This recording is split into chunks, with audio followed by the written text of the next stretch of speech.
আসসালামু আলাইকুম সুপ্রিয় শিক্ষার্থীবৃন্দ, আজকে তোমাদের সামনে যে বিষয়টা নিয়ে কথা বলবো, আসলে এই বিষয়টা নিয়ে এই সময় কথা বলা লাগবে এটা কখনোই চিন্তা করি নাই জুলাই আগস্ট বিপ্লবের পরে। কারণ জুলাই আগস্ট বিপ্লবটা হয়েছিলই কিন্তু এই কোটার বিরুদ্ধে। যদিও সেটা চাকরির পরীক্ষায় ছিল, কিন্তু আমরা যদি এই জিনিসগুলোকে রুট লেভেল থেকে অ্যাপ্লাই না করি, আসলে কিন্তু সেটা পরবর্তীতে প্রভাব পড়বে, যেটা আমরা দেখতে পেরেছিলাম 24 জুলাই আগস্ট আন্দোলনের সময়। এরপরও যেহেতু আছে এবং তোমাদের মনে অনেকেরই কোশ্চেন বা তোমরা সার্কুলার দেখে খুব ভালো বুঝতেছো না, সেজন্য আমরা ভাবলাম যে কোটা সম্পর্কে তোমাদের একটা ভালো এবং সহজ একটা অ্যানালাইসিস তোমাদের সামনে আমরা দেই, যাতে তোমরা এটার বেনিফিটটা নিতে পারো। যেহেতু আছে সেহেতু কেন তুমি বেনিফিট নিবা না? যদিও না নেওয়াই উচিত, কিন্তু যেহেতু দিয়ে দিছে অবশ্যই তুমি বেনিফিট নিবা। এখন চলো আমরা সিরিয়ালি একটু কোটাগুলো আসলে কারা পাবে বা কত পজিশন পর্যন্ত পেতে পারে সেই অনুযায়ী আমরা একটা আলোচনা করি। প্রথমেই যেটা রাখছি দেখো, সেই জুলাই আগস্টের যে কোটাটা ছিল, তো এই জুলাই আগস্ট কোটা তোমার কারা পাবে যদি সেটা বলি, তাহলে হলো এখানে লেখা আছে যে আহত যারা আছে, আহত এই আহত যে হইছে, এই আহত পরিবারের তার স্ত্রী এবং যারা সন্তানরা রয়েছে তারা হলো এই কোটার জন্য হলো তোমার আবেদন করতে পারবে। এখন কথা হলো, ধরো যে তার স্ত্রী বা সন্তান নেই, সেই ক্ষেত্রে কারা অ্যাপ্লাই করবে? সেই ক্ষেত্রে হলো আহতর ভাই বোনরা হলো অ্যাপ্লাই করতে পারবে। যদি এই ক্রাইটেরিয়ার মধ্যে কেউ থেকে থাকে তাহলে অবশ্যই সে হলো জুলাই আগস্টের যে কোটাটা রেখেছে সেটার জন্য তোমার হলো আবেদনের জন্য যোগ্য হবে আর কি। এখন কথা হলো দেখো, আসলে কিন্তু জুলাই আগস্ট যে আন্দোলনটা হয়েছিল সেখানে কিন্তু বেশিরভাগই ইয়াং জেনারেশনের যারা, মানে বেশিরভাগই স্টুডেন্ট বা ইয়াং যারা ছিল তারাই কিন্তু তোমার হলো আহত বা নিহত হয়েছে। তো সেই ক্ষেত্রে কোটাটা কিন্তু যে স্ত্রী বা ছেলেমেয়ের থেকে ভাই বোনরা কিন্তু বেশি পাবে। তো এখন তোমাদের ফ্যামিলিতে যদি কারোর থাকে এরকম যে তোমাদের কোনো ভাই বোন হলো আহত হয়েছিল জুলাই আগস্টে, বা এই নথি আছে কোনো তোমাদের বা সার্টিফিকেট আছে এরকম কিছু, তাহলে তোমরা আবেদনটা যদি করো তাহলে কিন্তু সব থেকে বেশি এবার এবার জিএসটির জন্য বলছি, তোমাদের কিন্তু অনেক পরের সিরিয়ালেও সুযোগ পাওয়ার সম্ভাবনা আছে। এটা কিন্তু এই যারা 30-এর বেশি পাইছো তারাই কিন্তু সুযোগ পেয়ে যাবে। আমার যতদূর ধারণা যে তোমরা যারা 30-এর বেশি পেয়েছো, মানে এলিজিবল কোনো একটা বিশ্ববিদ্যালয় কোনো একটা সাবজেক্টে, তোমরা কিন্তু অনেক বেশি হলো সেখানে পড়ার জন্য মানে ক্যাপেবল হবা এই কোটার কারণে, দেখছো? তাহলে তুমি দেখো যেটার কারণে আন্দোলন হইলো সেটা কি একটু আছে, মানে এটা কি আসলেই করা উচিত হয়েছে কিনা আমার বোধগম্য না বিষয়টা।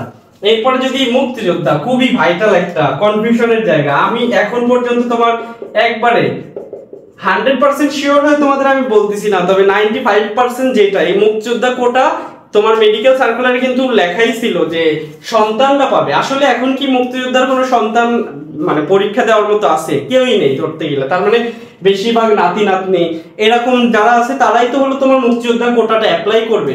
তো যদি নাতি নাতনিরা না হয়ে থাকতো তাহলে অবশ্যই আবেদনে ব্র্যাকেটে লিখে দিত যে শুধু সন্তানরা পাবে। তার মানে তোমরা যারা নাতি নাতনি আছো,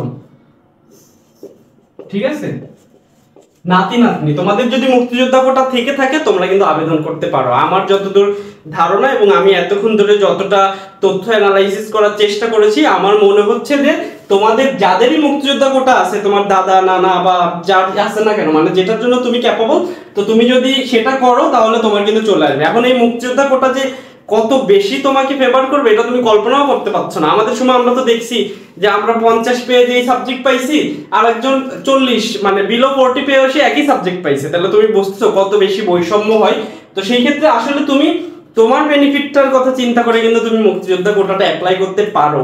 এখন আমি যদি চলে আসি উপজাতি কোটা, এটা আসলেই রাখা উচিত। উপরের দুইটা আমার মনে হয় না এখন রাখার কোনো দরকার আছে, কিন্তু এই উপজাতি যারা আছে আসলেই তাদের পড়ার হলো ফ্যাসিলিটি গুলো খুবই কম। যদি এখন অনলাইন আসাতে তোমরা বলতে পারো যে ওরাও তো ভালোভাবে পড়ার সুযোগ পায়, তারপরেও কিন্তু ওদের অনেক বেশি সীমাবদ্ধতা আছে। সেই ক্ষেত্রে কিন্তু উপজাতি কোটাটা রাখা যায়, তবে আরেকটু কমাইলে মনে হয় ভালো হইতো। কারণ তোমার উপজাতি কোটাতে অনেক অনেক কম মার্কে হলো তোমার ওরা সাবজেক্ট পেয়ে যায়। এমন দেখা যায় যে ওদের সিটগুলো যারা ফেল করে, পাসও করে নাই, এমন স্টুডেন্টরা অনেক আছে, মানে একজন দুইজন না। তো উপজাতি কোটাতে তোমাদের যারা আছো তোমরা উপজাতি, তোমরা যদি আবেদন করো তাহলে তোমরা উপজাতি কোটা আসলে মানে পাওয়ার সুযোগ কিন্তু অনেক বেশি, সব থেকে বেশি। আমি বলবো যে যাদের উপজাতি কোটা আছে তারা মোটামুটি সাবজেক্ট পাই, এটা সিরিয়াল খুব বেশি ম্যাটার করে না, অনেক সময় ফেল করে মানে 30-এর নিচেও পেয়ে যাবে এমন ঘটনা ঘটবে আর কি, এগুলো অহরহ হয়। এরপরে যেটা আছে এই কটা অবশ্যই রাখা উচিত, এটা আগেও রাখা উচিত ছিল, এখনো রাখা উচিত, সামনেও এটা রাখা উচিত, এটার বিষয়ে কোনো দ্বিমত পোষণ করা উচিত না কারোরই, বা কেউ করবেও না। তো এই প্রতিবন্ধী যে কটা আছে তোমাদের যাদেরই, তোমাদের মধ্যে যদি কেউ থাকে কোনো রকম মানে প্রতিবন্ধকতা আছে তোমার স্বাভাবিক জীবনে এবং তোমার সব কাগজপাতি আছে, তো তোমরা কিন্তু প্রতিবন্ধী কোটাতেও অ্যাপ্লাই করতে পারো। এরপর আরেকটা যেটা আছে বিকেএসপি, ধরা যায় ঠিক আছে এটা একটা ফেয়ার কোটা, যারা দেশের জন্য এখন তো স্পোর্টস এর অনেক ডিমান্ড ওয়ার্ল্ডে, তো তারা তো আসলে সারাদিন দেশের, আসলে বিষয়টা একটু কমপ্লিকেটেড হয়ে যাবে, তারপরে বলবো তারা একটা ডিউটিতে আছে, সেই ক্ষেত্রে তারা যদি আসলে মানে হায়ার এডুকেশনে আসতে চায় সেই ক্ষেত্রে তাদেরকে একটা সুযোগ দেওয়া উচিত, তবে কিছুটা তাদের জন্য ক্রাইটেরিয়া করে দেওয়া উচিত, মানে লিমিটেশন থাকা উচিত। তো বিকেএসপি তে তোমরা যারা আসো, তোমরা যদি চাও, এখন তো আসলে ঢাকা ইউনিভার্সিটিতে আলাদাই আছে, যারা প্লেয়ার তাদের জন্য আলাদা সিট, তোমরা দেখছোই যে হৃদয়, তারপরে তানজিম হাসান সাকিব, ওরা আসলে তো সবাই এখন পড়াশোনা করতেছে। আবার যদি আমি তোমাদের সিনিয়র প্লেয়ারদের যারা বলি পঞ্চপাণ্ডবের মধ্যে মুশফিকুর রহিম, তোমরা জানো জাহাঙ্গীরনগর ইউনিভার্সিটি থেকে পড়াশোনা করেছে, তো তারা দেখো তাদের ইংলিশে বলার ধরনটাও ফ্লুয়েন্ট, তারা আসলে যদি চায় খেলাধুলার পাশাপাশি তাদের শিক্ষাটা তারা নিতে চায়, তো এই ক্ষেত্রে আসলে আমাদের ইউনিভার্সিটিগুলো বা সরকারের বাধা হয়ে দাঁড়ানো উচিত না, কারণ তারা একটা ডিউটিতে আছে এবং তারা চাচ্ছে আরো কিছু করার, তো তাদের সুযোগ দেওয়া উচিত। সেই ক্ষেত্রে বিকেএসপির সুযোগটা আসলেই ফেয়ার আমার কাছে যেটা মনে হয়। এরপরে পোষ্য কোটা, এইটা হলো সবচেয়ে জঘন্য কোটা, বুঝতে পারছো? এই পোষ্য কোটা কি কোটা বলো তো? জঘন্য কোটা। কারণ দেখা যায় যে একেবারে কম মার্ক নিয়ে হ্যাঁ কেউ চাকরি করে, সেখানে সে চলে আসছে আর কি। আসলে পরবর্তীতে দেখা যায় যে এরা পড়াশোনার অবস্থা যে কি হয় বিশ্ববিদ্যালয়গুলোতে, দেখলেই খুবই মায়া লাগবে তোমাদের যদি পোষ্য কোটায় থাকে, মানে একেবারে অযোগ্য যারা আছে এরাই পোষ্য কোটা অ্যাপ্লাই করে। আমার মনে হয় ওইখানে টিচার সে তার ছেলেমেয়েরা অবশ্যই আরো ভালো পড়াশোনা করাইতে পারতো, তাদের অনেক ফ্যাসিলিটি আছে, অন্যান্য তাদের টাকা পয়সা আছে, তারা চাইলে তো আরো ভালো কিছু করতে পারতো আর কি। তাদের এই পোষ্য কোটা দিয়ে অনেকগুলো এমন এমন বিশ্ববিদ্যালয় আছে এত বেশি পোষ্য কোটা তুমি বুঝতেই পারবা না।